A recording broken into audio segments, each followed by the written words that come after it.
Esta série de videoaulas é resultado de cursos oferecidos pelo Centro Indígena de Estudos e Pesquisas CINEP, em parceria com a Universidade de Brasília, LACED Museu Nacional e Instituto Internacional de Educação IEB, voltado às lideranças indígenas para sua qualificação nos processos de participação e intervenção nos espaços de políticas públicas e na relação com o Estado brasileiro. É uma iniciativa pioneira e relevante porque busca não apenas a qualificação das lideranças na vanguarda da luta, mas principalmente os jovens líderes que estão se formando nas universidades e que precisam contribuir para fortalecer a luta de suas comunidades, de suas organizações em defesa dos direitos coletivos dos povos indígenas. Há um número crescente de estudantes indígenas nos cursos de ensino superior e as atividades de sala de aula elas não têm condições de dar conta do horizonte de saberes necessários à inserção desses indígenas depois, tanto no mercado de trabalho mais formal, mais usual, quanto no retorno para as suas aldeias. E também numa outra dimensão, que é, talvez a partir dos últimos 10 anos, o que a gente vê é uma crescente participação das lideranças indígenas em instâncias estatais. E se há um sucesso na produção de políticas públicas por essas lideranças na sua atuação, ainda há muito a que ser feito para que essas políticas públicas resultem em alteração da realidade da vida cotidiana dos povos indígenas no Brasil. A presente série de videoaulas procura tratar a relação entre povos indígenas e Estado no Brasil. Para isso, aborda conceitos fundamentais, como o próprio conceito do Estado, conceitos relativos aos direitos, em geral, da cidadania, e em especial aos direitos indígenas, recuperando a história das relações entre povos indígenas e Estado do ângulo da tutela e da sua superação. Procura ainda mapear as políticas públicas atuais e como elas têm incidido e se relacionado com as populações indígenas. Da tutela à participação, todos esses temas estão elencados nesta série.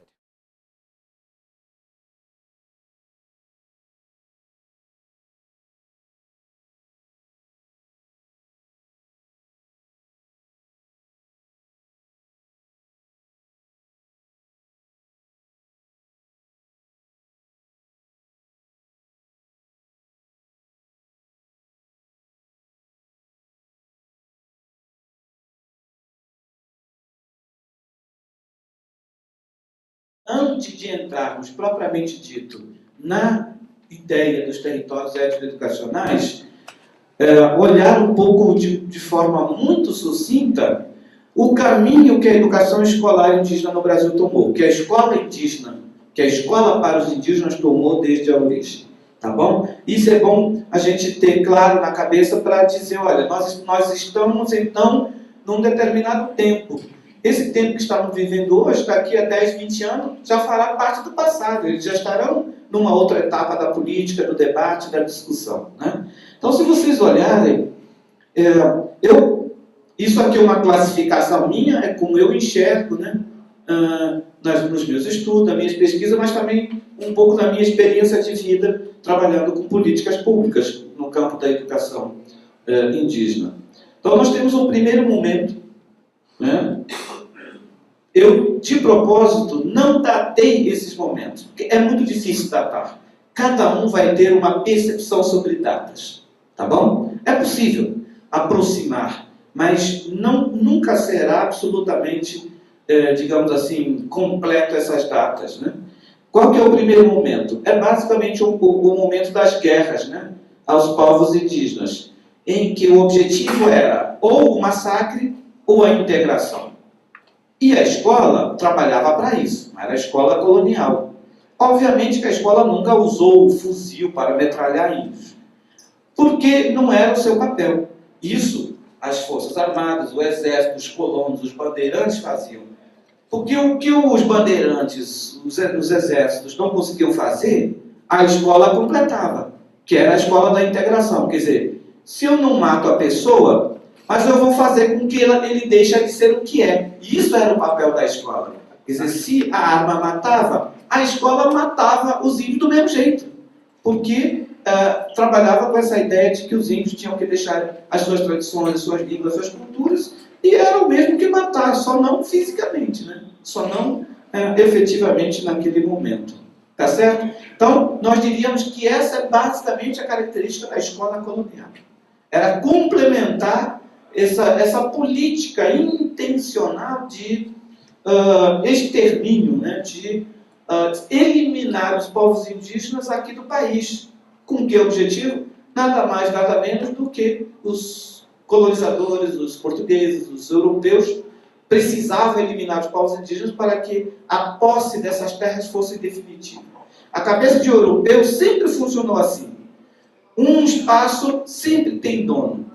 E eles sabiam que enquanto os índios estivessem vivos, os donos seriam os índios dessas terras. Então tinha que eliminar para que de vez pudessem se apossar dessas terras. O segundo momento é o momento... Então esse primeiro momento foi o momento mais longo. E aí vocês podem imaginar na cabeça de vocês, desde a chegada de Pedro Álvares Cabral, até muito recentemente, né? Recentemente que eu digo pelo menos até 100 anos atrás. Era um processo muito claro desse extermínio. Bom, o segundo momento, que eu estou chamando o momento da luta dos povos indígenas pela sobrevivência. No primeiro momento, os povos indígenas se perderam muito no tempo e no espaço porque não conseguiam entender qual que era o propósito dos brancos que haviam chegado, né? Então, percebe que era uma confusão, né? Pelo menos quase 5 séculos de colonização forte, o grande problema é que os índios não conseguiam entender quem eram os brancos e muito menos o que os brancos queriam.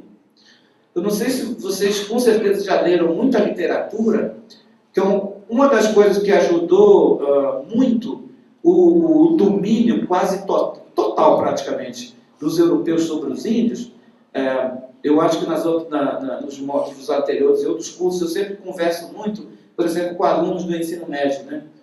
Que é muito simples de fazer o jovem do ensino médio, o jovem indígena do ensino médio pensar. Vocês já chegaram a pensar, por exemplo, por que os brancos dominaram os índios lá no começo da colonização? E é muito fácil imaginar os caras com canhão, com arma, mas não é simples assim não. Porque vejam, quando os portugueses chegaram, a gente pode imaginar quantas pessoas tinham nos barcos das caravelas de Pedro Álvares Cabral, né? Não era tão grande assim não. Sei lá, não sei, você sabe, Alçada, quantos eram? Mas não era muita gente, duvido que passava de 300, concordam comigo? Deveria ser em torno de 200 pessoas. A pergunta que eu sempre faço para alunos do ensino médio, como é que 200 pessoas conseguiram dominar 5 milhões de pessoas? Tem lógica isso? Não tem. Esses caras nem 1000 balas não tinham, com certeza. Já tinham gastado muito pela viagem. Então, como é que a gente pode entender, então, que um pequeno grupo de gente dominou uma porção de gente? Uma das possibilidades é a gente imaginar que os índios não entenderam quem eram os brancos. E, a gente olhando a literatura posterior, vamos perceber que o fator predominante nessa dominação não foi apenas a arma, e não, para mim, inclusive, não foi o canhão. Não foi por eles possuírem arma de fogo. Mas exatamente porque os índios não conseguiram entender os brancos. Aí o que acontece? Os próprios índios acabaram se dividindo. Está lá na literatura, né? Os próprios índios passaram a ser aliados dos brancos contra outros parentes. Então, quer dizer, talvez a principal força favorável aos colonizadores não foram as armas, mas foram os próprios índios. Não é? Que sem entender a maldade do homem branco, dos brancos que haviam chegado, eles próprios ajudaram os brancos a dominar os outros. Que os próprios índios contribuíram para que os portugueses dominassem os índios, dominassem esse território, matassem, massacrassem, e nós temos uma literatura farta sobre isso. Né? E para que isso é importante dizer agora? Isso no primeiro momento, então, havia essa total incompreensão dos próprios índios com relação aos colonizadores. Nesse segundo momento, se percebeu que os brancos não vieram para brincar aqui, né? Vieram para valer, para ficar, para dominar, para massacrar e tudo isso. Então os povos indígenas começaram a se preocupar pela sobrevivência. Veja, quando perceberam que estavam sendo totalmente dizimados, começaram a se preocupar. Bom, esse povo aqui me parece que veio para acabar com a gente. Então está a hora de a gente pelo menos garantir a nossa sobrevida. Como é que nós vamos sobreviver? Então era uma luta desenfreada, muitas vezes desesperada para sobreviver.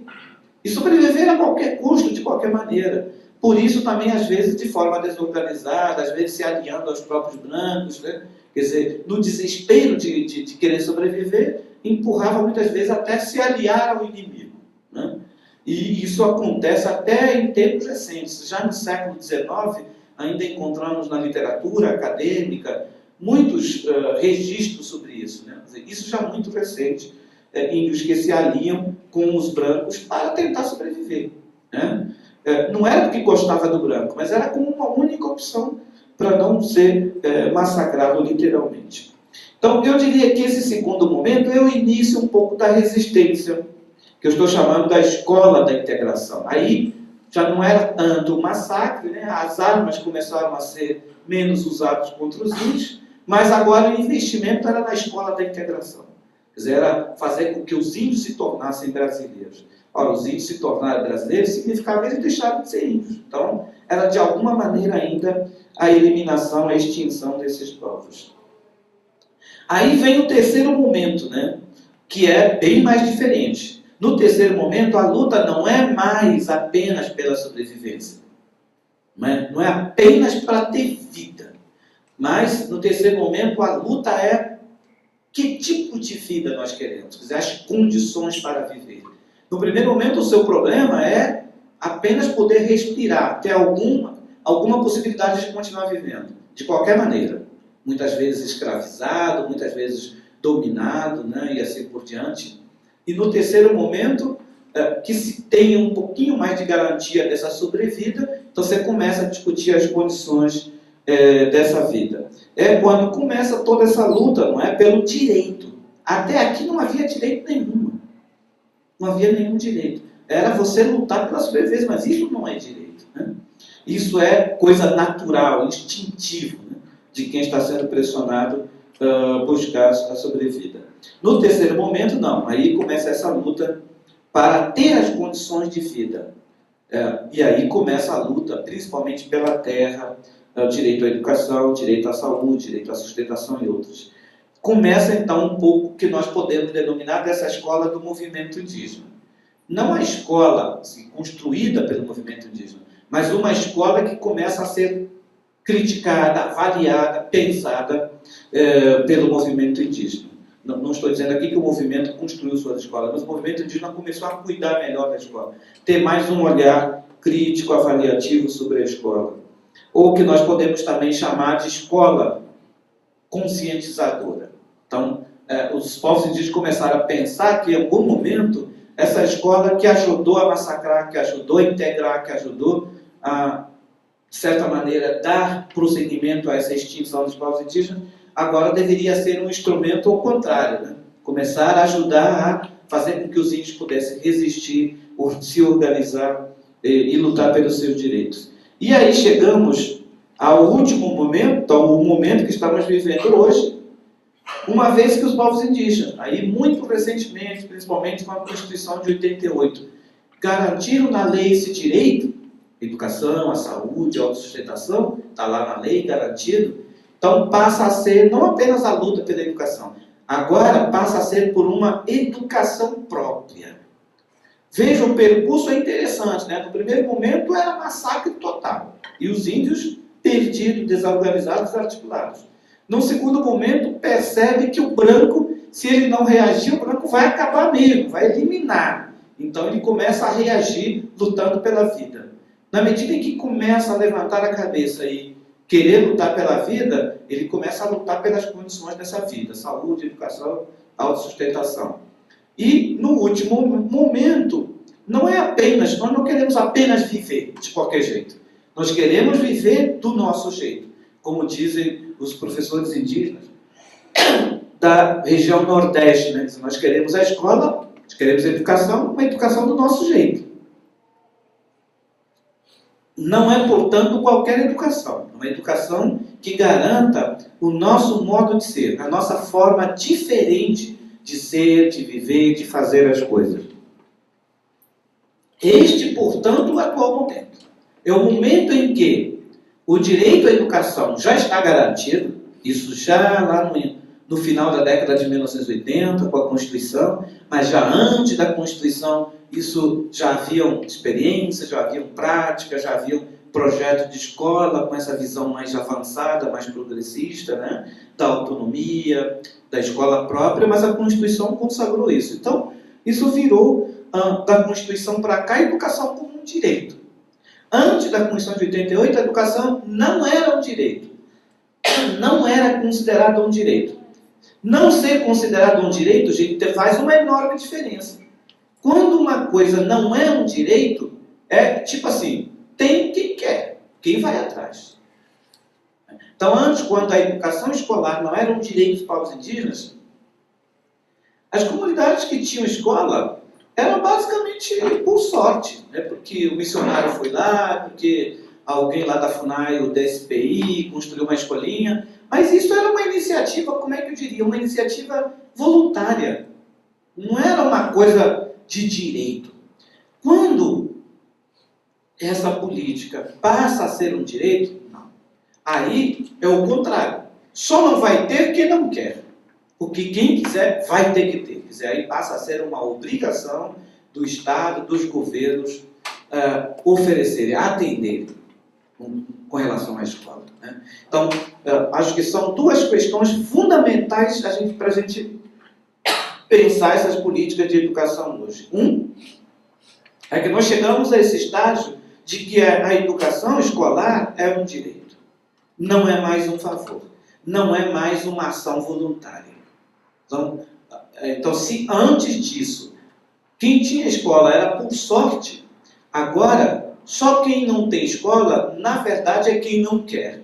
Porque quem quer é a obrigação do Estado, do governo, atender. E mais do que isso, não é apenas a escola, não é qualquer escola. Uma escola que aquele povo indígena quer. Por isso, a escola diferenciada, que nos últimos 20 anos se fala muito, né, da escola diferenciada, numa escola específica, escola bilíngue, multilíngue, mas hoje em dia, para resumir todos esses palavrões, né, escola específica, escola diferenciada, escola própria, escola bilíngue, escola multilíngue, tudo isso hoje, o conceito mais utilizado é escola intercultural, né, que o nosso vereador aqui, nosso nobre vereador, falou. Quer dizer, tudo isso, todos esses conceitos fomos construídos, escola própria, escola diferenciada, escola bilíngue, escola multilíngue. Hoje nós podemos reunir isso nessas duas palavras, uma escola intercultural, uma escola indígena intercultural, né, que reúne todos esses conceitos que eu falei. Todo mundo, todas as instituições faziam um pouco da educação escolar. E o mais curioso, quando a gente vai ler, né, a literatura que trata da educação escolar no Brasil, o que é mais curioso, porque para missionários trabalhar com escola não é novidade, né? É até compreensível. Mas acreditem, muitas escolas indígenas e também não indígenas foram trabalhadas e oferecidas por empresas privadas. Teve um tempo, no século XVII, que grande parte das escolas eram mantidas por iniciativas privadas, por empresas. Bom, também não é novidade. Hoje, a maior parte dos alunos do Brasil são de escolas privadas e não de escolas públicas. Alunos universitários, a maior parte está nas escolas privadas e não nas universidades públicas. Né? Mas, obviamente que vocês imaginam o que significava uma empresa de mineração oferecer uma escola para os índios. Qual era a intenção e o objetivo. Então, esse primeiro momento, essa responsabilidade se espalhou entre igrejas, né, missionários, estados, municípios e até empresas mineradoras. Na região amazônica, aqui do Amazonas, ou da Amazônia, basicamente quem iniciava pequenas escolinhas eram regatões. Então, o cara tinha um pouco mais de dinheiro, botava ali o professor e começava a dar aula, né? Lógico que não era essa coisa de aula, sei lá, 8 meses por ano, dia letivo. Ela botava ali para alfabetizar 1 semana, 2 semanas, e, né, desfazia a turma e seguia adiante. Bom, o segundo momento, muito claramente mapeado no Brasil, é a experiência do SPI e da FUNAI. Então, isso aí está muito bem historiografado, né, na literatura da educação escolar indígena. Esse momento de dispersão e esse momento centralizador que foi a escola indígena pensado pelo SPI e pela FUNAI, que tem uma característica muito particular. Qual? A escola da integração, a escola integradora. Você sabe que toda a política do SPI e da FUNAI, curiosamente, até hoje a gente ainda percebe resquícios disso, foi sempre para integrar. Sempre, portanto, tutelar. Sempre, né, aquela visão de índios relativamente incapazes, ou totalmente incapazes, como na prática acontecia. Então, a escola era mesmo para integrar, né? Então, era uma escola sempre voltada para tornar o índio brasileiro comum, né? Sem necessidade de ter sua identidade, sua cultura. Bom, e por fim, gente, a partir de 1991, com um decreto do então presidente Fernando Collor de Mello, ele acabou com essa era SPI-FUNAI, né? Em 1991, um decreto presidencial de Collor tirou essa responsabilidade da FUNAI e passou para o que seria o Ministério da Educação. E aí é uma coisa muito curiosa. O decreto tira da FUNAI e passa para o MEC. Isso é o que o decreto faz. O problema é que depois, sabe o que o MEC fez? Eu sempre digo que o MEC foi muito esperto naquela ocasião. Ele não queria ficar com abacaxi. Imediatamente ele baixou uma portaria repassando, por sua vez, essa responsabilidade para estados e municípios, né? Daí chegamos ao atual modelo, que é o modelo do regime de colaboração. Que regime de colaboração?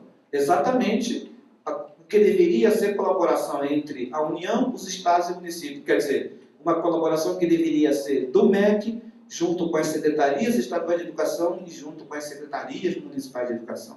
Tá certo? Mas o decreto Collor, ele não passa essa responsabilidade para municípios e estados. Passa a responsabilidade para o MEC. O MEC é que pegou isso e repassou isso para estados e municípios e está assim até hoje. Então, essa aqui é a última etapa dessa política longa, né, da escola para os povos indígenas, né? As políticas surgem, elas por um tempo passam a orientar as ações, na medida em que se avalia que essas ações e essas políticas já não se adequam, não respondem mais às necessidades, não são mais suficientes para atender o que a população quer, neste caso os povos indígenas, então se começa a pensar outras políticas, outras ações. E assim vai. Por isso que eu estou dizendo, eu acho que essa etapa do regime de colaboração está praticamente se esgotando. E nós já estamos construindo novas políticas, novas ações, novas ideias pós-regime de colaboração. Agora, e como vocês vão perceber, isso é uma construção. Se no passado essas políticas mudavam por um decreto, hoje em dia isso mudou, né? Porque a democracia, a qualidade da participação dos povos indígenas, a força do movimento indígena, não permite mais que alguém simplesmente com um decreto muda toda a política. E aí, então, para que surja uma nova política, isso terá que ser resultado de uma construção coletiva, no qual os povos indígenas têm que participar. Então, pode passar. Aí, um pouco já falei isso no esqueminha, mas só para a gente entrar agora no espírito dos territórios, né? Veja, tudo isso, toda essa mudança já deveria ter sido feita a partir da Constituição de 88, né? Mas, como vocês vão ver em outras políticas, pouca coisa ainda mudou, mesmo com as novas orientações da Constituição de 88. Porque, veja, o que a Constituição de 88 eliminou? Quem esteve no módulo 1 e 2 viu muito isso, né? A Constituição de 81 é um marco histórico importante. Primeiro, o fim da tutela, que a Constituição acabou. Então, isso é suficiente para dizer que todas as políticas até então trabalhadas deveriam ser totalmente modificadas. E a gente vai olhar, muitas não foram alteradas até hoje. O fim da tutela significa o quê? O fim da incapacidade civil, o fim das políticas assistencialistas e integracionistas, né? Nova era da afirmação e valorização das identidades, cultura, tradições, porque aquela perspectiva integracionista já ficou para trás, foi superada, e indígenas como sujeitos de direito de cidadania. Né? Próximas. Bom, como então essa Constituição trouxe essas mudanças de princípios políticos, de princípios jurídicos, inclusive, o que acontece? Aí, veja, a Constituição foi homologada em 1988. 1989, 1990, 3 anos depois, o Collor, no caso da educação, fez essa mudança. Né? Até 1990, a educação escolar indígena era a responsabilidade exclusiva da FUNAI. Só a FUNAI mexia com a educação escolar indígena até 1990. Em 1991, com essa descentralização, essas políticas, né? A saúde também saiu da FUNAI, foi o Ministério da Saúde, mas a educação saiu da FUNAI e foi para o Ministério da Educação, depois para os estados e municípios. Então, a educação escolar indígena e a educação escolar indígena passa a responsabilidade dos sistemas de ensino. O sistema federal, os sistemas estaduais e os sistemas municipais. Aí, então, surge o tal regime de colaboração. Que na minha leitura e na leitura de muitas pessoas que avaliam, que analisam, o grande problema do atual modelo de política, não apenas de política para os povos indígenas, mas da política educacional brasileira, exatamente está nesse regime de colaboração. E isso, gente, não é intenção, isso é lei.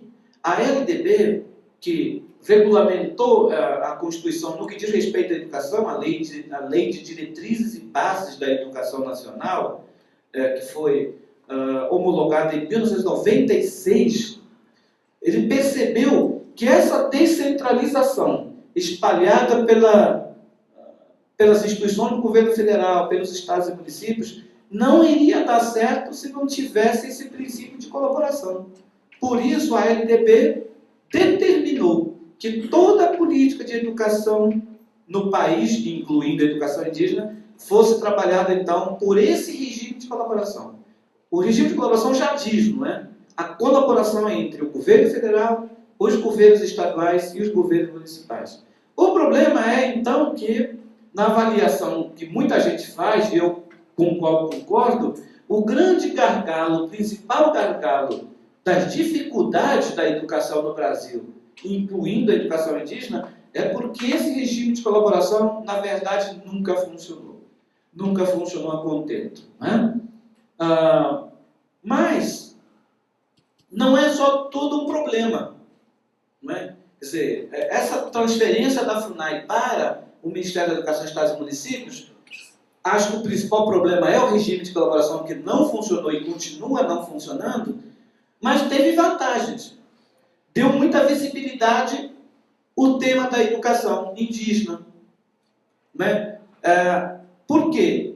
Porque antes era só a FUNAI que trabalhava. Então, tipo, isso é com a FUNAI. Eu não sei se vocês lembram disso, né? Quem tem um pouco mais de idade que nem eu, vai lembrar que naquela época, quando você chegava no município, a primeira coisa que os caras do município diziam, não, você não tem nada a ver aqui com você, é com a FUNAI. Então tudo era FUNAI, não é? Era tudo FUNAI. A partir disso, não. A partir disso, os municípios começam a se mexer, bem ou mal, é claro, né? Os estados começam a se mexer, bem ou mal. Então, não existe mais, a partir daí, essa coisa de, olha, você é só com a FUNAI. Hoje tem ações nas prefeituras, tem ação nos estados. Eu acho que isso foi uma coisa boa. Porque em vez de ficar só índio, FUNAI, os índios passaram a ser eleitores, a eleger prefeitos, a eleger vereadores, não é? A trabalhar nos municípios, a trabalhar nos estados. Então ele não podia ser apenas um cara da FUNAI, que só podia falar com a FUNAI. Ele começou a ser cidadão mais amplo. ele começou a ser cidadão não apenas da FUNAI, ele passou a ser também cidadão do município, cidadão do Estado, poder votar, poder ser empregado, poder ser contratado, poder ocupar espaços nessas esferas. Então, acho que essa visibilidade do tema, sem dúvida nenhuma, foi uma coisa importante. Tanto é que hoje, todos os estados têm algum tipo de ação de relação com a educação das aldeias. Quando eu estou dizendo que tem, não estou dizendo que tem boa relação, ou que tem boa política, mas tem. Então, essa visibilidade é uma coisa que eu acho que é importante. E com isso, obviamente que a oferta da educação aumentou. A oferta é em quantidade. Em 1990, quando toda a educação escolar indígena ainda estava na FUNAI, 1990, né, pensem esses números aqui, ajudam a pensar, tinha menos de 600 escolas indígenas espalhadas no Brasil. Tinha mais ou menos 540. Em 1990, eram 547 escolas no Brasil inteiro, que eram da rede da FUNAI. Olha, 1990, 2000, 2010, passaram 20 anos, é verdade? Nós saltamos de 540 em 1990 e hoje em 2010 são mais de 3.200 escolas. Então nós saltamos em 20 anos de 500 e tantas escolas para mais quase 3.500 escolas. O que ajudou essa ampliação da oferta? A descentralização, né? Em termos de quantidade, né? O crescimento foi brutal. Por quê? É claro, porque um pouquinho o governo federal faz, outro pouquinho o Estado faz, outro pouquinho o município faz. Quer dizer, se cada um faz um pouquinho, ainda que seja pouquinho, se você junta, dá muito mais, né? Do que antes, quando era só um órgão que quebrava a cabeça, que tentava, e era mais difícil, só a FUNAI sozinha avançar, né? À medida em que isso descentralizou, é isso. Cada um foi fazendo um pouquinho e a coisa foi aumentando. Pode ver a próxima, então. Bom, só que esse regime de colaboração tem, então, muitos problemas e que é preciso ser trabalhado agora, a partir de agora. Primeiro, veja, antes tudo era na FUNAI. Então, era fácil, tinha uma única coordenação. Era a FUNAI coordenando, era o setor de educação da FUNAI que coordenava e ponto, acabou. Não vai discutir mais isso, é a FUNAI que faz e... Não é? Agora, quando essa responsabilidade passou a ser descentralizada, passou a ser também papel do MEC, do Estado, do município, da universidade, quem é que coordena isso? É a grande pergunta. É a grande pergunta até hoje.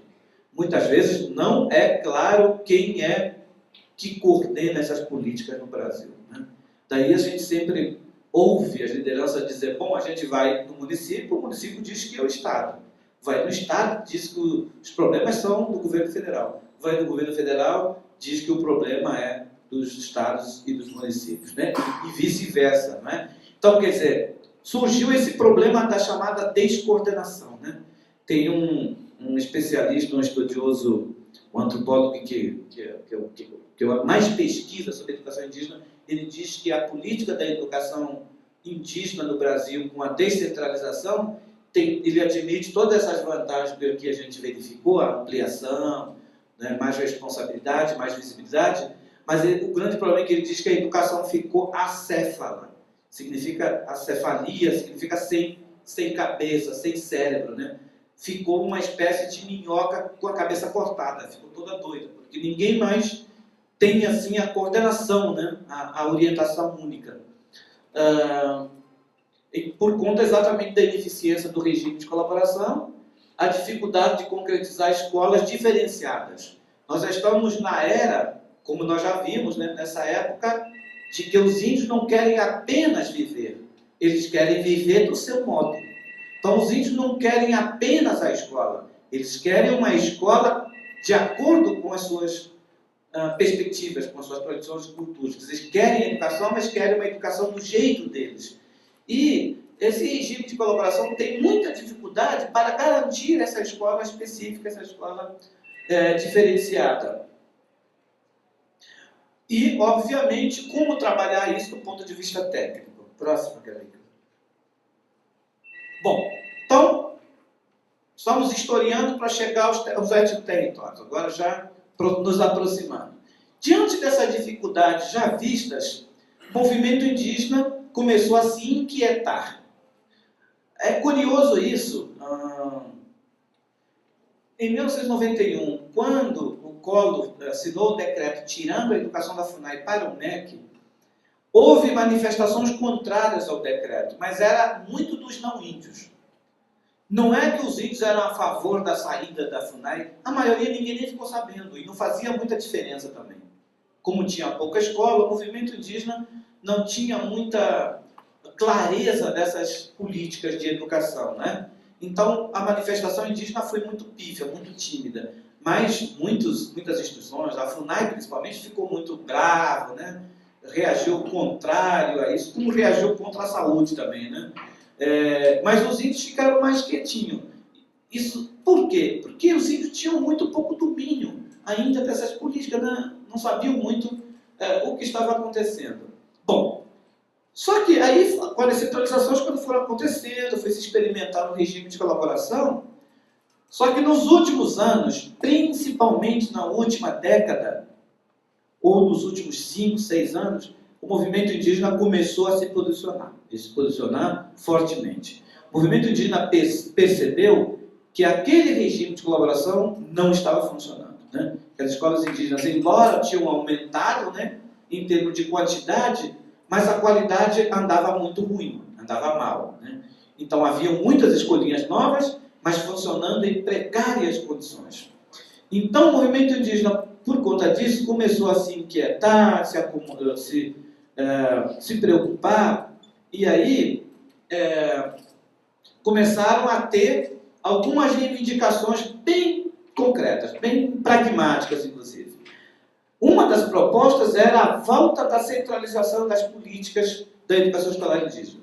Significa o quê? Significa centralizar tudo de novo. Lembram, em 1991, com o Collor, o que estava centralizado na FUNAI foi descentralizado para o MEC, para os estados e municípios. Então, o movimento indígena começou a fazer o trabalho de volta, né? Para centralizar tudo de novo. Tirar dos municípios, tirar dos estados, para voltar tudo de novo ao governo federal.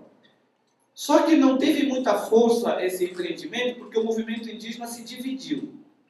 Havia movimento indígena que concordava com a centralização, desde que a centralização voltasse para o MEC. E havia outro grupo que queria a centralização, mas a centralização de volta para a FUNAI. Entendeu? Então, houve essa divisão bastante grande no Brasil. Havia certo consenso sobre a centralização, a necessidade da centralização, mas não houve consenso aonde essa centralização deveria ocorrer, no MEC ou na FUNAI. Então, aí o grupo basicamente dividiu. Por isso não teve força suficiente para fazer valer essa ideia. Bom, e aí o movimento indígena percebeu que não estava coeso, não havia consenso no movimento indígena, passou a propor, então, um espaço para tentar chegar a um consenso sobre isso. Veio, então, a demanda pela realização de uma Conferência Nacional de Educação Escolar Indígena, que é, então, um marco importante.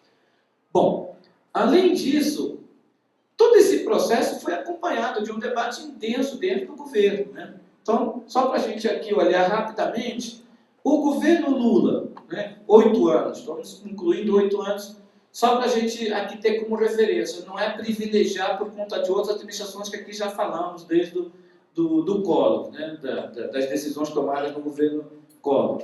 No governo Lula, tem algumas coisas que ajudam a gente a entender esse momento da discussão da educação escolar indígena. No primeiro governo, então os primeiros 4 anos do governo Lula, com relação à educação escolar indígena, o que se fez concretamente? Ou o que se tentou fazer, melhor dizendo? Primeiro, diálogo e concertação política com o sistema de ensino. Como o movimento indígena está fazendo forte crítica que o regime de colaboração não estava funcionando, significa que os municípios, os estados não estavam fazendo direito às suas tarefas, o movimento indígena começou a fazer críticas pesadas. E aí, então, o MEC, no primeiro momento do governo Lula, tomou essa decisão, então, de que deveria fazer um diálogo e uma concertação política com os municípios e estados. Do tipo assim, bom, se os índios estão criticando, eles estão com razão que os municípios estão trabalhando, então nosso papel vai ser mobilizar e articular os municípios e estados. Então isso se tentou fazer nos primeiros anos do governo Lula. Depois, não bastava apenas conversar com os estados e municípios, tinha que ter algumas políticas que pudessem induzir, pudessem motivar a melhorar a situação das políticas. Daí foram feitas algumas ações específicas, né? Aqui o Para Indígena, que chama Plano de Ação Articulado, que era uma maneira de injetar recursos nos estados.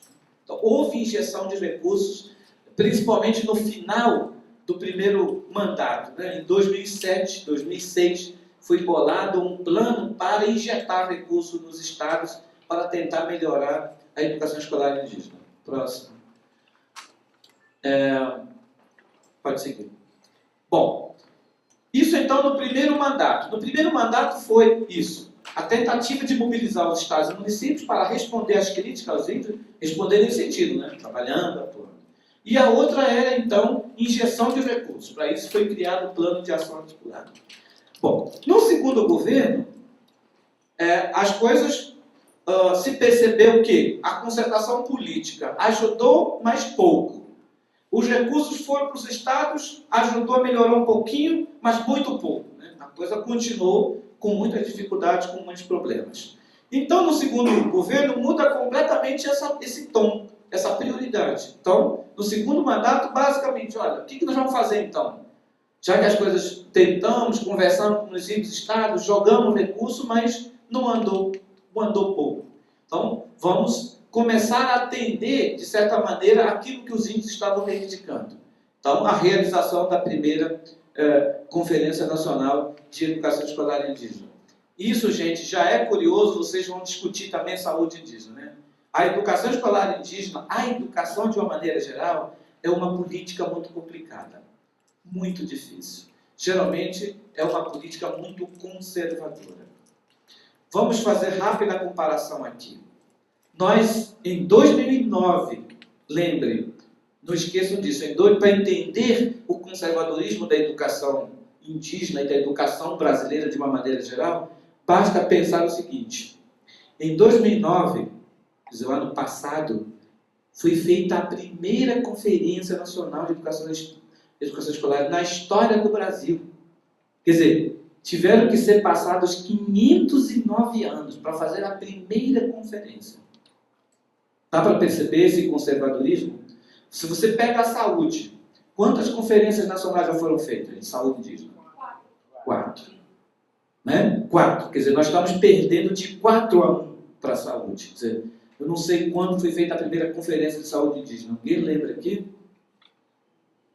Mas já faz tempo. A última foi em 2006. A última foi em 2006, mas a primeira deve ter sido, né? Já há muito tempo atrás.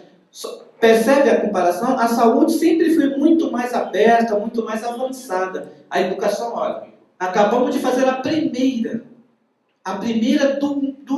de toda a história do Brasil. Para vocês terem uma ideia o quanto é difícil, né? A educação. E não é só indígena, não. É a educação brasileira. A Conferência Nacional de Saúde, assim, não de saúde indígena, de saúde, já deve ter quantas? Foi Décima terceira por aí, percebe? A educação, dizem que teve em 1992 uma primeira conferência, mas que muita gente não considera como conferência. Para muita gente, a primeira conferência de educação nacional foi a desse ano, foi em março desse ano. Só para vocês terem, então, né, percebe a comparação? Por que a educação, tudo em 2009, 2010, foi a primeira conferência na história do país? Ou pelo menos na história republicana do país. E a saúde, né, já tem a meio ambiente, já tem várias conferências e assim por diante. Né? Então, tem essas sutilidades, às vezes a gente não para pensar, né? Por que a educação faz tanta pouca conferência? Por que a saúde faz mais? Por que o meio ambiente faz mais? Porque isso ajuda a gente a entender como é que essas políticas acontecem. Eu, por exemplo, tenho uma posição crítica com relação a isso. Porque enquanto saúde é mecânica, não é? É salvar vidas, é curar doenças, a educação cura o quê? Cabeça. Cura nesse sentido, né? Fortalece a cabeça. E você acha que o pessoal está tão interessado em criar consciência política, massa crítica? Entendeu? Ninguém está muito interessado em ter um povo educado, crítico, né? Por isso que, às vezes, né, fica para trás, porque a elite não quer que a educação cresça, né? Agora, a saúde é diferente, porque morre pobre e morre rico. Então, você tem que ter uma saúde que tenta, pelo menos, manter isso em equilíbrio. Bom, então, foi realizada a primeira conferência. Eu abri esse parênteses para vocês refletirem. Por que na educação tudo ainda é primeira, enquanto outras políticas, ó, né?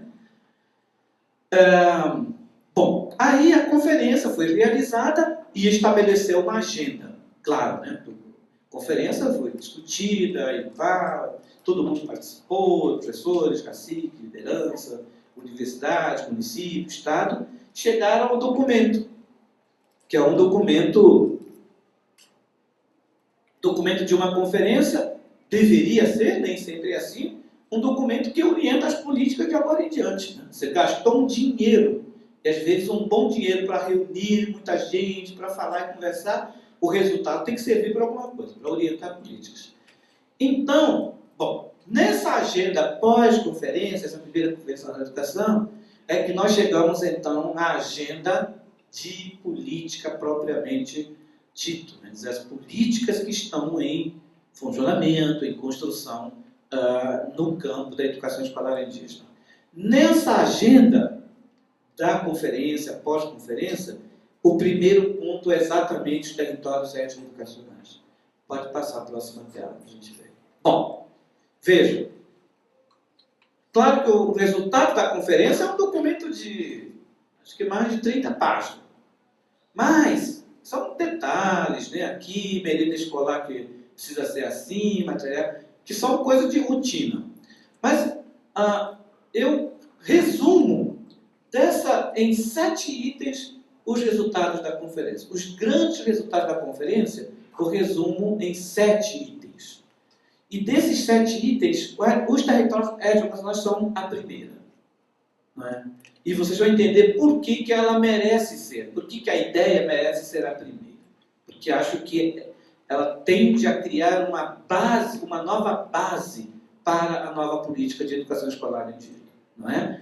Então vamos só olhar aqui, a gente não vai trabalhar todos esses. Vocês percebem, para a gente entender isso, teria que ter semanas de aula só sobre educação.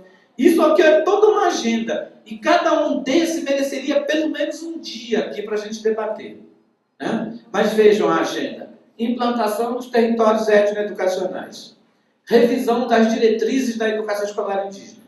Que é um trabalho imenso, né? Que são as diretrizes que orientam todo o plano pedagógico, todo o plano administrativo, toda a gestão da escola passa por essas diretrizes. Nós temos poucas diretrizes ainda no Brasil para a educação escolar indígena.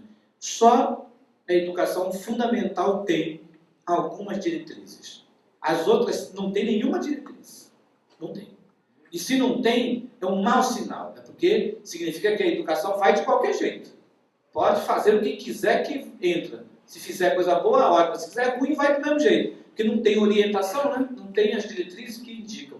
Só o ensino fundamental tem. Educação infantil não tem. Ensino médio não tem. Ensino tecnológico não tem. EJA indígena não tem. Formação de professores não tem. Você se forma em qualquer coisa de formação. Porque não tem orientação nacional para isso.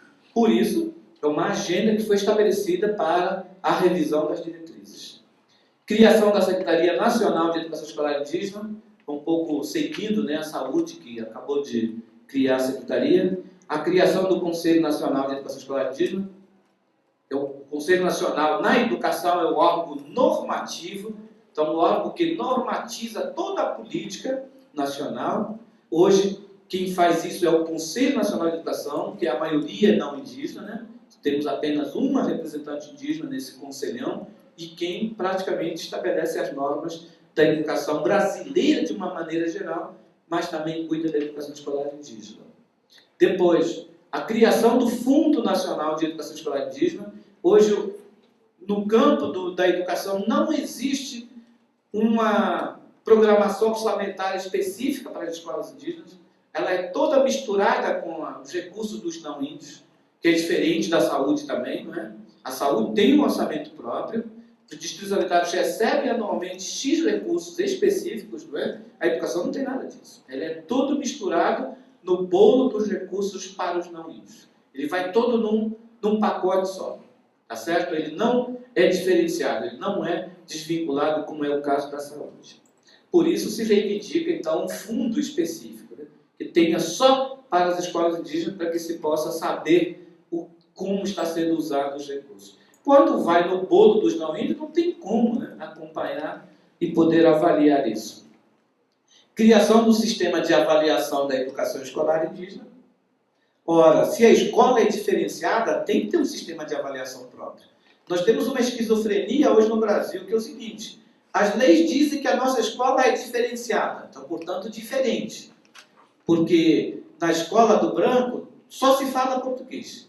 Mas na nossa escola se fala Pacararu, Obali, Atucano e Yanomami, se fala várias línguas. Mas o sistema que avalia o mesmo, avalia tudo em português. Como é que você vai avaliar o aluno que ele aprende outra língua da língua portuguesa? Nunca vai dar certo, né? Aí, quando vão avaliar o nosso aluno indígena, sempre estão tirando 0 ou 1. Ora, o instrumento de avaliação é que está errado, né? Não significa que o aluno não está aprendendo, mas ele está aprendendo de outra forma, está aprendendo numa outra língua. E ele está sendo perguntado numa outra língua que ele não é a língua que ele está usando na escola. É a avaliação da avaliação. Ah, exatamente, né? Então, essa aqui é a sexta agenda, a sexta proposta. E, por fim, a nossa grande esperança da política educacional indígena para o futuro é o sistema próprio de educação escolar indígena. Né? O que é o sistema próprio? Hoje, tem, como já vimos aqui, 3 sistemas: a União, os estados e municípios. Então, os sistemas estruturados. A avaliação é de que nenhum desses sistemas consegue dar conta dessa política diferenciada de escola indígena. Então, tem que criar um sistema próprio. Como também é um pouco a saúde, né? Por isso se chama de subsistema de saúde indígena. Para que tenha não apenas recurso próprio, mas também, como é que diria, normas próprias, processo administrativo próprio, instrumentos administrativos próprios e também estruturas próprias. As estruturas não podem se misturar. Então, essa seria, gente, uma grande agenda construída a partir da conferência. Todo o trabalho, eu pessoalmente acho que a próxima década, nós estamos começando, né? 2010, 2011, eu calculo que nós devemos chegar ao final dessa década com isso aqui mais ou menos trabalhado e implementado. Isso não é um trabalho a curto prazo, é um trabalho a médio e longo prazo. Né? Porque isso muda completamente a base da estrutura da política educacional indígena no Brasil. Ela muda completamente. Agora, isso é importante por quê? Porque o nosso tema específico aqui, os territórios educacionais, é a primeira parte, é a primeira etapa. Então, vocês entendendo essa agenda vão poder entender melhor, que aí nós vamos entrar especificamente no tema dos territórios. Todo esse preâmbulo histórico e da construção da agenda é para nos situar, porque senão ninguém consegue entender os territórios educacionais. Vai parecer um ET da discussão. Agora, que a gente conhece um pouco essa história, né, por dentro da política, da educação, vai ajudar muito a compreender os territórios educacionais. Dúvida, Valcir? Eu queria fazer uma pergunta. Pois não? Você tem uma visão externa de um modelo de educação escolar indígena? Assim, existe em outro país? Como é que você vê essa questão em outros países? Sim, em outros países. Conheço um pouco os países mais próximos, né? E alguns países latino-americanos. Eu diria que o que tem de novidade no Brasil tem muito pouca similaridade em outros países. O Brasil por incrível que pareça, tem uma particularidade que às vezes nos...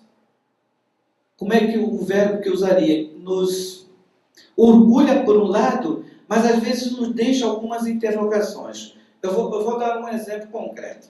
Vamos comparar Brasil e Chile. Né? Os índios do Brasil e os índios do Chile. Os povos indígenas do Brasil e os povos indígenas do Chile. Os povos indígenas do Brasil, o movimento indígena brasileiro, nos últimos anos, pautou muito por aquele princípio da educação diferenciada. Quer dizer, do tipo assim, olha, a escola, a educação do branco não serve para nós. No fundo, você dizer que o nosso trabalho é pela educação diferenciada, no fundo é dizer que o modelo de escola, o modelo de educação do branco não é suficiente para nós. Nós queremos uma escola própria, que valoriza a nossa cultura e tradição. Isso é muito forte no Brasil. No Chile, isso aí quase não se fala da escola diferenciada, da educação diferenciada. O objetivo deles é apropriar da escola do branco, como ela é. Porque eles acham que essa valorização da língua, da tradição, da cultura, não é papel da escola. É papel do povo, é papel da família, é papel dos pais. Não? Então vejam, né? Percepções bem diferentes. No México também tem isso. E para ir mais longe, os indígenas da África, nossa, eles odeiam a nossa política aqui no Brasil. Ele diz o seguinte, olha, vocês estão se tornando pequeno. Vocês estão querendo criar um mundo pequeno de vocês. Nós na África não. Nós queremos ocupar o lugar dos brancos. Ocupar a escola deles, ocupar a universidade deles, ocupar o poder deles. A gente não quer criar o nosso mundo, a gente quer ocupar o nosso mundo como um todo, né? Então são discussões bem profundas, bem complicadas. Eu não estou dizendo que a gente esteja errado. Eu, por exemplo, sou partidário dessa ideia da escola diferenciada no Brasil, historicamente. Agora, a única coisa que eu pessoalmente acho que nós não podemos é nos isolar. Entendeu? Eu acho que é possível pensar a escola diferenciada, que valoriza a tradição, a cultura, o bilinguismo, o multilinguismo. O único medo que eu tenho às vezes é que a gente se isola demais.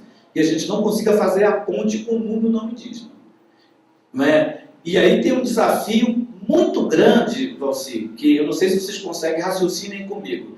O nosso drama no Brasil não é pequeno, se a gente olhar, refletir. O que é a escola intercultural? Se eu pergunto isso para os meus colegas professores, cada um responde de maneira diferente. Tem algum professor aqui? Tonel, você é professor, né? Você é professor, né? Tem mais algum professor? Professor que eu digo que dá aula em aldeia? Não. Você dá aula na aldeia, né? Dá também? Tem vários professores. Vocês podiam depois, não agora, ajudar a responder, né? O que para vocês é escola indígena intercultural? Cada um vai responder. Mas eu vou provocar vocês. O que eu sempre ouço na maioria é o seguinte, escola indígena e cultural é aquela que trabalha o conhecimento tradicional, mas também trabalha o conhecimento do branco, né? O conhecimento universal. E aí é que começa o nosso drama. Porque nós temos 200 dias letivos por ano, nós temos X hora aula por semana e por dia. O que acontece? Raciocine comigo, não estou afirmando, estou provocando. Ora, se na escola eu tenho que trabalhar um pouco o conhecimento tradicional e um pouco o conhecimento do branco, e eu só tenho 200 dias letivos, eu só tenho não sei o quê, eu só tenho X ano para concluir o ensino fundamental, X ano para o ensino médio, o que acaba acontecendo? A gente dá um pouquinho daqui, um pouquinho de lá. E um pouquinho de lá significa um pouquinho de nada de cá, um pouquinho de nada de lá. Então a gente não aprende nem de forma bem feita, bem completa, os nossos conhecimentos e nem os do mundo branco. É por isso que os africanistas dizem, não, isso aí está errado. A coisa da tradição da língua, isso aí é lá na aldeia que a gente aprende, é lá na família. A escola é para a gente ir aprender a coisa do branco para não ser dominado por ele, se precisarmos dominar ele. Ocupar o lugar dele. Mas esse é um debate longo, que talvez nos próximos anos o movimento indígena aqui no Brasil comece a tratar disso. Não sou eu que vou tratar, né? O nosso objetivo aqui é refletir e analisar sobre isso. Sabe por quê? Também não sei se vocês vão concordar comigo. Isso cada região e cada povo pensa diferente. A escola intercultural, dessa forma, que dá um pouquinho do mundo indígena e outro pouquinho do mundo branco, às vezes nos torna um cidadão de segunda categoria. A gente aprendeu um pouquinho da nossa tradição, aprendeu um pouquinho do mundo branco, mas a gente não consegue competir nada com o branco. Né?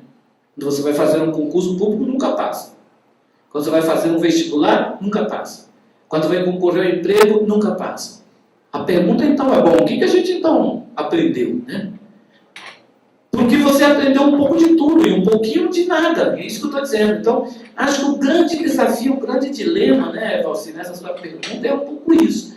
E que então os outros países, por isso deu o exemplo do Chile, da África, eles estão resolvendo isso desse modo. Olha, a gente não quer escola para aprender nossa língua. Isso aí a gente tem que aprender lá na família, lá na aldeia, lá na comunidade. Na escola nós queremos aprender o português. Na escola. Nós queremos aprender o português. Para falar bem o português, para dialogar bem com o branco.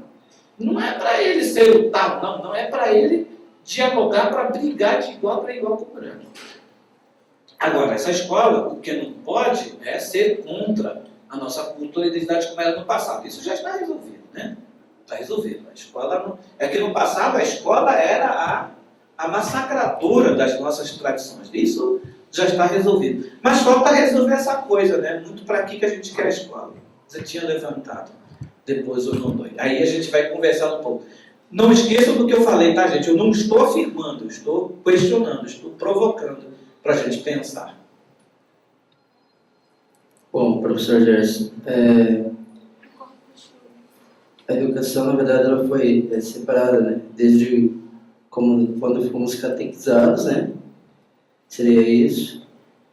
Até o SPI, depois a FUNAI com os monitores bilíngues e até chegando hoje, seria uma observação que estou fazendo, a criação do sistema próprio do EI, no caso. E também, seria uma provocação, isso daí, é a questão da educação hoje, escolar indígena, como o professor mesmo falou, temos poucas conferências, poucas discussões a respeito. Será que isso se deu pela questão de sermos catequizados e a igreja também ser conservadora? Eu acho que tudo isso um pouco. É o conservadorismo da própria estratégia política da educação, né? É um pouco isso. É curioso o que você falou, é exatamente isso, né? É que eu não queria ser tão dogmático assim, mas você falou em outras coisas que o que eu disse, né? Mas de forma, eu falo mais light, você vai mais pragmático. A gente primeiro foi catequizado pelas igrejas. Depois fomos tutelados, SPI e FUNAI. Então nós estávamos na tentativa de sair da catequese e sair da tutela. E aí essa busca da escola autônoma, da escola, né, própria e assim por diante. Isso é um processo longo, né? A gente foi catequizado durante 5 séculos. Você também não é de um dia para outro que muda, né? Depois nós fomos 1 século tutelado. E a escola era tutela. A escola... os monitores bilíngues era para isso. É curioso isso, gente, porque a USPI e a FUNAI iniciou essa história da escola bilíngue. Mas não a escola bilíngue, o ensino bilíngue que a USPI e a FUNAI implantou, é curioso isso, não era para valorizar a língua. É o contrário do que a gente... não, essa coisa da valorização da língua já é bem antiga, esse SPI já fazia isso. Não. O ensino bilíngue do SPI não era para valorizar a língua. Sabe por quê? Para que era? Para facilitar a dominação. Entende? Era para dominar o índio a partir da própria língua dele. Não era para valorizar a língua. Isso está confirmado na literatura. Então é bom, por isso que cursos ajudam a gente a fazer a avaliação crítica. Porque hoje não. Hoje, quando a gente está falando de ensino bilíngue, não é para dominar o índio na língua dele, é para que ele valorize a língua dele. Mas o do SPI era para dominar a partir da própria língua. Por quê? Era muito difícil dominar os índios quando não falava a língua. Não podia, né? Então agora vamos usar a língua do próprio índio para dominar ele, na sua própria língua. Esse era a lógica. Não, era a ideia da integração, né? Mas exatamente isso, né? Então, a gente foi catequizado, que era uma maneira de domesticação. É curioso pensar isso, né? Quer dizer, a igreja veio e nos pacificou, catequizou, fez a gente acreditar num paraíso. Que era para quê? Para abandonar arco e flecha. Ora, gente, quem quer ir ao paraíso, será que vai pegar flecha? Não vai, isso é pecado, vai para o inferno se pegar flecha. Então, primeiro tinha que pacificar. Depois, bom, já estão pacificados. Então, já abandonaram a árvore porque não querem ir para o inferno, querem ir para o céu. Então, estão agora bonitinhos, santinhos, né? Agora vem o segundo momento, agora vamos então dominá-los, tutelando, né? Dizendo o que eles têm que fazer, decidido por eles. Então, nós estamos, na verdade, num processo de relibertação, né? O movimento indígena fala muito a luta pela autonomia. Autonomia. Autonomia é um pouco isso, né? Quer dizer, ter essa liberdade. Eu acho que tem coisas que são irreversíveis. É minha opinião, tá? Que a gente está dialogando, está conversando, né? Não tem escrito nenhum, isso não está validado por ninguém, nem legitimado por ninguém. Mas eu acho que o processo do contato é um processo irreversível. Eu, pessoalmente, falo para vocês, sinceramente, do que eu penso. Eu acho que a escola, principalmente essa escola mais avançada, né, técnica, tecnológica ou universitária, ela precisa dar conta de forma harmônica das 3 dimensões. Primeiro, ele tem que ser para fortalecer o que ele é, a sua identidade, inclusive, as suas tradições. Não pode ser contra isso. Não pode ser contra. Então, ele tem que dar conta disso, né? Da valorização, da afirmação, da reafirmação da sua identidade. Seja universidade, seja outra coisa, tem que levar isso em consideração. Por outro lado, eu acho que tem que dar conta das 2 outras dimensões. Da capacidade para a luta, mas também para o mercado de trabalho. Eu acho que esse que é o drama, eu acho que esse que é o desafio. Eu acho que a nossa escola, a nossa universidade tem que dar conta desses 3 ao mesmo tempo. Porque eu acho que o contato exige isso dos povos indígenas. E os povos indígenas querem isso. Os povos indígenas querem ir também para o mercado de trabalho. Isso ninguém vai segurar. Não adianta o cacique dizer, não, vocês não vão sair para o mercado. Que vão. E vão. Ninguém segura. Até porque é um direito, né? Mas também nós precisamos de lideranças fortes que têm que fazer a luta para valer pelo direito, pela terra, pela saúde, pela educação. E aí tem que trabalhar esse lado de fortalecimento da identidade, para que ele não abdique disso e nem se envergonhe disso, né? Então, eu penso que uma escola, uma universidade para indígenas tem que levar esses 3 aspectos de forma conjunta harmônica. Porque se fechar um e fechar um outro, isso vai ficar incompleto. E a comunidade não vai ficar tão satisfeita assim. Eu acho que tem que dar conta dos 3. Acho que então tem que preparar bem o jovem para o mercado de trabalho se ele quiser, essa é a opção dele. Tem que preparar bem o cara que está estudando na universidade para ele ser uma boa liderança. Né? Liderança que vai lá e briga e isso, ocupa, reocupa território, que luta por educação, por saúde melhor e assim por diante. E mais que ele não abdique da sua identidade. Eu acho que a grande questão é quando você não atende esses 3. Aí eu acho que fica incompleto. Né? Eu acho que para o mundo de hoje não tem muito jeito. Porque imagina se o cara aprender só para ser para o mercado. Não vai ter sentido. Né? Ele mesmo vai se sentir mal. Eu, pela experiência, anos de vida trabalhando em cidade com o governo. O dia que eu fosse só empregado, eu me sentiria muito mal.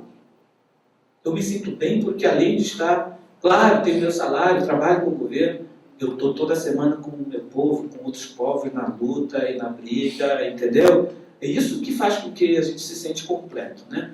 Mas também de nada adiantaria se essa formação tivesse feito perder a minha língua, que eu não falasse mais a língua, que eu não, sabe, tivesse abandonado o modo de viver com a língua e assim por diante, não é? Eu acho que se você dá conta desses 3, é o melhor cenário possível. Eu acho que a escola teria que dar conta disso, sabe? Sem restringir nem para um nem para outro. Eu acho que restringir é excluir, e às vezes isso discrimina. Lembra o que eu disse? Para mim, o desafio da escola indígena é formar um cidadão exemplar e não um cidadão de segunda categoria. O nosso aluno da escola indígena não pode, no final da sua formação, puxa, Ah, não, eu não vou concorrer àquela coisa lá com os brancos porque eu sei que não vou passar. Não pode ser assim. Ele tem que dizer, não, a minha escola é indígena, mas me formou tão bem que eu quero competir com qualquer um. Eu não sou de segunda categoria. Eu não sou nem mais nem menos. Entendeu? Aliás, eu sempre acho meio exagerado que o aluno indígena de uma escola indígena, ele tem que ser mais do que o aluno branco. Porque ele tem que ter todo o domínio que o aluno branco tem. Mas, além disso, ele vai ter o domínio do mundo dele, que o cara branco não vai ter. Tá certo? Agora, se ele fica incompleto, eu acho que não é essa a escola que nós queremos. Né? Por isso que eu falei, aquela escola que só um pouquinho daqui, um pouquinho de lá, não é muito comigo, não. Acho que tem que ser uma escola para valer, de qualidade. Que instrumentaliza, que permite o acesso a conhecimentos universais, tal como ela é, toda. Quer dizer, eu sou daqueles que defende que nós temos que ter excelentes advogados indígenas, excelentes médicos indígenas, na mesma proporção que nós temos que ter excelentes pajés, excelentes artistas, né, de artesanato, excelentes falantes da língua e assim por diante. Tudo tem que ser excelente, não pode ser um pouquinho, um pouquinho. Lembra, né, da minha crítica da escola intercultural, que dá um pouquinho daqui, um pouquinho de lá, um pouquinho de nada. Contra isso, eu sou mesmo. Principalmente excelentes professores, né? Excelentes professores, excelentes médicos, excelentes pais de família, excelentes filhos, excelentes jovens. A nossa escola tem que ser de excelência. Não pode ser de meio a meio. Meio indígena, meio branco. Isso, para mim, eu sou absolutamente contra. A mim tem que ser tudo excelente. E a gente tem essa vantagem de poder dominar bem o mundo branco e dominar bem o nosso mundo. O branco só vai dominar o dele, não vai dominar o nosso. Já pensou nós dominando dois mundos e bem?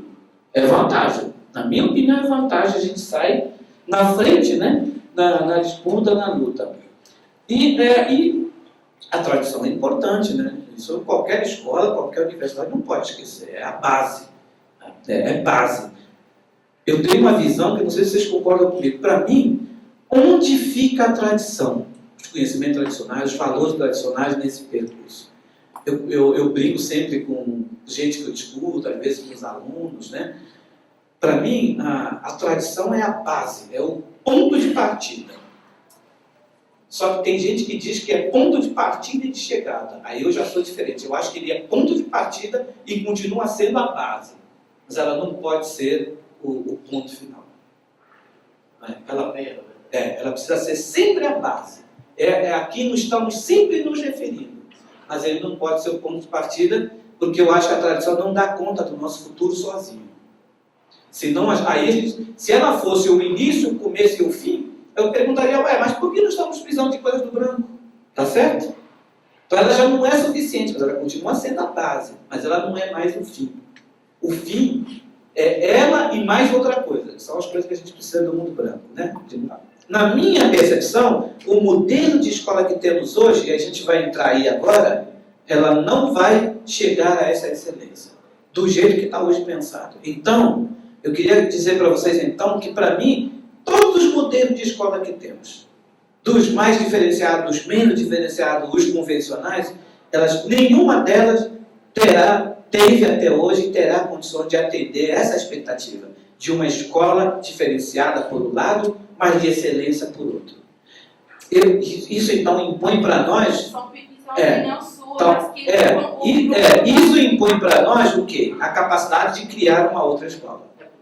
Um outro modelo, uma outra estrutura, uma outra filosofia, não é? Para poder dar conta. Eu acho que esse é um processo histórico que estamos vivendo. A gente experimentou a escola catequética, experimentou a escola colonial, a escola conscientizadora, a escola como um direito, e agora estamos nos perguntando, vamos dar qualidade a essa escola. E eu acho que a qualidade, nessa perspectiva, né, que eu acho que as comunidades cobram, que não é apenas só voltado para as tradições.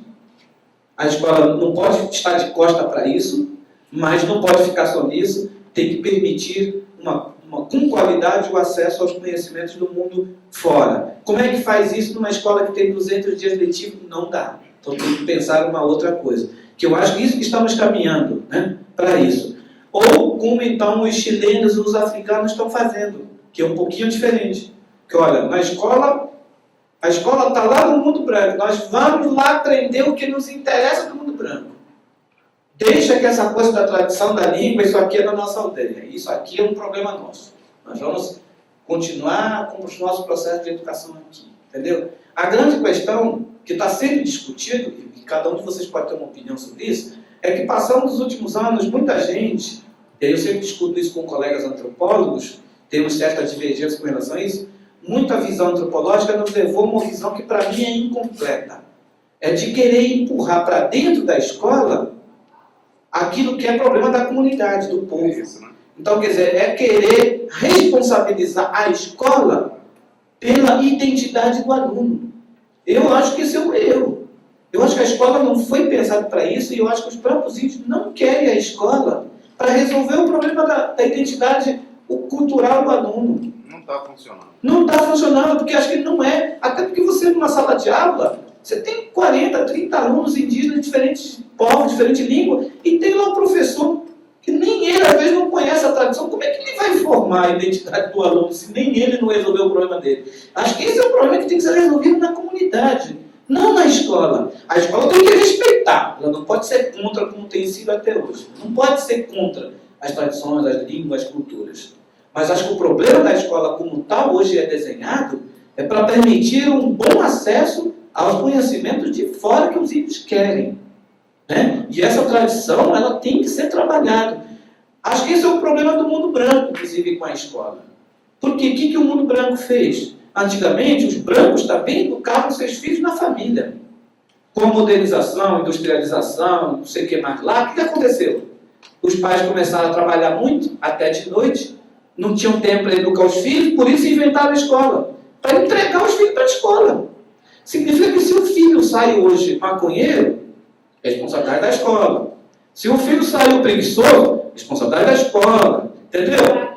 É isso. Agora, nós temos que copiar esse modelo? Acho que não. Acho que não.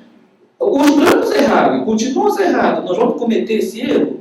Eu acho que quem tem que educar os filhos não é a escola, é os pais. Acho que os índios têm que querer a escola como instrumento para acessar o conhecimento que está lá fora de que ele precisa. Agora, vamos discutir como eu quero acessar. Essa é a discussão, a metodologia.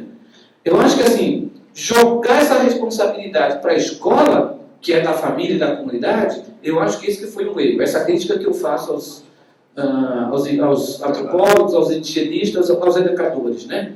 De que, não, a escola agora tem que resolver o problema da identidade, tem que ensinar o aluno a falar a língua. O professor nem fala. Às vezes tem 30 alunos, o professor só fala uma língua, tem 30 línguas na mesma sala de aula. Entendeu? Aprende-se a língua, tem que aprender lá na família, lá na comunidade. Não é na escola que vai aprender a língua indígena. Vai na escola para aprender a língua portuguesa. Né? Para essa coisa da poder dialogar, brigar, lutar pelo direito do homem branco que fala o português. Ou aprender o espanhol para... Né? Porque o mundo também fala a língua espanhola e assim por diante.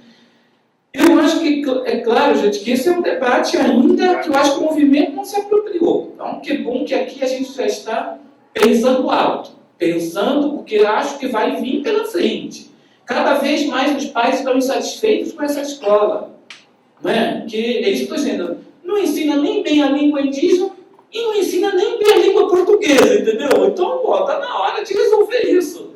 Ou ensina bem o português na escola e o filho vai aprender a escola na comunidade, na aldeia. Você está correndo o risco das crianças, desses mais novos que estão nesse sistema agora, de aprender as coisas erradas. E ainda tem isso. O professor que está lá à frente, ele não tem todo o conhecimento. Exato. É isso que eu estou dizendo, querer jogar toda a responsabilidade da família e da comunidade para as costas do coitado do professor. Ele teria que ser um Deus, né? Ele teria que ser um super Deus que sabe tudo, inclusive de trabalhar a identidade étnica do aluno. Que é isso, né? Eu acho que é esse que a gente exagerou na dose. Mas você não apoia um ensino do idioma das etnias dentro de uma escola dos indígenas urbana que não tem um contato com a aldeia hoje? Isso eu posso fazer. Isso eu acho que Tem um professor capacitado para isso. Eu até apoio, mas ainda assim, mesmo para os índios urbanos, tá morrendo. A própria comunidade pode ajudar a resolver isso. Com né? professor dentro da escola. Exato. Não morar. Agora, gente, eu não estou defendendo que não seja o papel do Estado apoiar. Eu acho que o Estado, o governo, ele não precisa apoiar apenas as atividades que são dadas em sala de aula. Eu acho que o Estado tem que apoiar a própria comunidade, o povo, a trabalhar essa educação tradicional na aldeia. Entendeu? Eu não estou dizendo, olha, que o governo vai se retirar, isso é um problema da comunidade. Não. Mas eu acho que a comunidade pode criar processos de formação, de educação dos alunos lá na família, lá na aldeia, com apoio do Estado. Não precisa ser assim, sabe, coisa isolada. Né? Tem dois problemas sérios que às vezes atrapalham bastante esse processo de autonomização, né, da retomada de autonomia indígena. Porque no Brasil, aí sim, é um dos povos que menos tem autonomia, considerando os outros países. Eu acho que por duas razões. Uma, aqui o massacre foi maior. Então a gente caiu muito a nossa autoestima, né? A elevação da autoestima é muito recente. E segundo, é que aqui, com esse massacre muito maior do que os outros países, gente, é bom não esquecer isso. A gente foi esmagado. E quem foi esmagado é difícil levantar a cabeça e criar força, né? E demograficamente é muito complicado. Porque enquanto no Chile a população indígena representa 8, 10%, então tem força política grande. Aqui, vocês sabem, nós somos 0,04%. Aqui a gente não consegue eleger nenhum deputado federal, mas está longe. Talvez a gente nos próximos 50 anos não consegue. Sabe, algum representante, porque é 0,4%. Aqui na Colômbia, os povos indígenas são 12% da população. Nós aqui 0,5%. Na Venezuela, aqui são quase 5%. Então a gente tem uma força política em termos de demografia muito pequena. Mas não é esse, eu acho, que o principal problema. Nós já somos muito poucos. E os índios estão copiando o modelo branco, né, de só ter 1 ou 2 filhos. Esse é um grande problema. É verdade. É verdade. Né? Bom, só os Guarani, né, Otoniel, não podem fazer muito, tem pouca terra. Né? No norte, acho que é aqui do norte, o Nonoi, né? Nonoi do norte ainda tem bastante terra, rapaz. Não tem?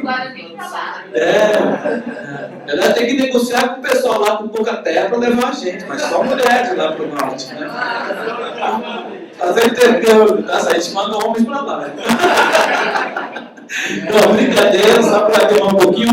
Mas é o seguinte, essa questão do número afeta, mas acho que não é o principal problema. Acho que no Brasil, o nosso, de fato, maior problema se chama a ideia da tutela. Vocês não têm ideia. Eu fiquei muito assim impressionado e muitas vezes negativamente impressionado. Eu nunca tinha conhecido o Brasil melhor do que esses 3 anos na educação. Porque eu pude ir a todas as regiões indígenas do Brasil por conta exatamente da conferência e agora dos territórios étnico-nacionais. Fui a todas. Então, eu tive a oportunidade de ir no interior do Rio Grande do Sul, São João das Missões, Passo Fundo, Nordeste, né? O Toniel lembra, né? Dourado, Aquidauana, lugares que eu nunca tinha ido. E eu fui para ficar 2, 3 dias ouvir. Eu fiquei impressionado. O quanto a tutela ainda é forte na cabeça das nossas lideranças. Você não faz nada sem dar. Sem dar. Não consegue nada sem ter dinheiro para dar. Vou dar um exemplo bem concreto. No Brasil, as grandes lideranças indígenas, você não chama para uma reunião, não estou falando de vocês, não. Não sei se vocês são assim também. Mas não chama nenhuma liderança importante nesse país se você não tiver boa diária para pagar. Ninguém vai. Ninguém vai. Isso é o que, gente? Isso é tutela. E gente que inclusive tem salário, tem o seu sustento, não precisaria de diário. Mas é um vício, virou um vício. Se o governo não dá, não tem negócio. E não é pensar política, não é dar. É dar isso, é dar aquilo, é dar aquilo. Rapidamente, não é complicado entender os territórios. O território é o seguinte, ele não muda a lógica da política em termos de instituições de governo. Isso não muda. Então, aquilo lá, o papel do médico, o papel do Estado, o papel do município, o papel da universidade, mantém. O que então que muda? Atenção, isso é muito importante. O que muda? O que muda são basicamente 3 coisas. Primeiro, todas as políticas, os programas e as ações hoje são pensadas como o branco está organizado, como o mundo branco está organizado. União, estados e municípios. Então a primeira coisa que muda é que, como os territórios étnico-educacionais, que é um decreto convocatório para discutir, para pensar, é que em vez desse planejamento, essa gestão acontecer de acordo com as divisões do governo federal, dos estados e municípios, isso é uma coisa muito importante. Não se entende a ideia dos etnoterritórios educacionais se eu não entender essa primeira coisa que eu estou falando. Então, em vez de as politicações serem programadas, planejadas e executadas seguindo a lógica da União, dos estados e municípios, agora o que passa a valer para pensar esse planejamento e executar essas ações são os chamados etnoterritórios. Percebe? O que são os etnoterritórios? São uma determinada área geográfica, e essa área geográfica está relacionada à forma como os povos indígenas etnicamente se articulam. Eu vou dar um exemplo. Mato Grosso do Sul. Se está estruturando 2 territórios, para vocês entenderem. Um, Cone Sul, que é basicamente Guarani Kaiowá. É um território e tem uma etnia. Então você está associado território e etnia. Outro, Pantanal, porque é uma outra configuração etno-territorial. Você tem o espaço, mas lá tem Terena e tem Cativel e tem outros grupos. Então você vai formando. Isso para dizer o seguinte: em vez do planejamento ser de acordo com a vontade dos municípios e dos estados, agora passa a ser de acordo com a vontade dos povos indígenas que fazem parte deste etnoterritório. Então você mudou a base da política. Antes, cada município pensava o seu projeto, a sua política para os índios. Agora, é os índios no seu etnoterritório que pensam, planejam as políticas para que os municípios, estados, governo federal executam a política. Tá certo?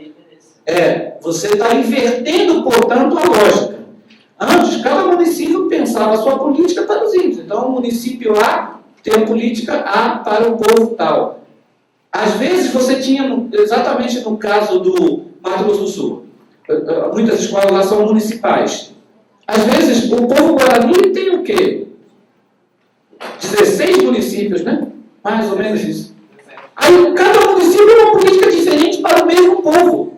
Não pode. Então, a gente está unificando, né? Quer dizer, pensando uma política. Tá certo? Isso é um processo longo. Mas estamos invertendo essa lógica. Essa é a primeira questão dos territórios educacionais.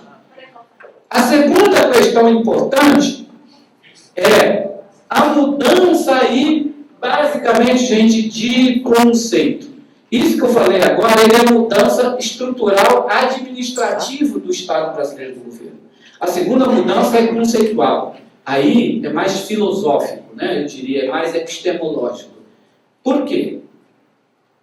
É uma ideia que nasce dessa questão de que, vamos remeter à história, nós tínhamos as nossas configurações étnicas aqui quando Pedro Álvares Cabral chegou.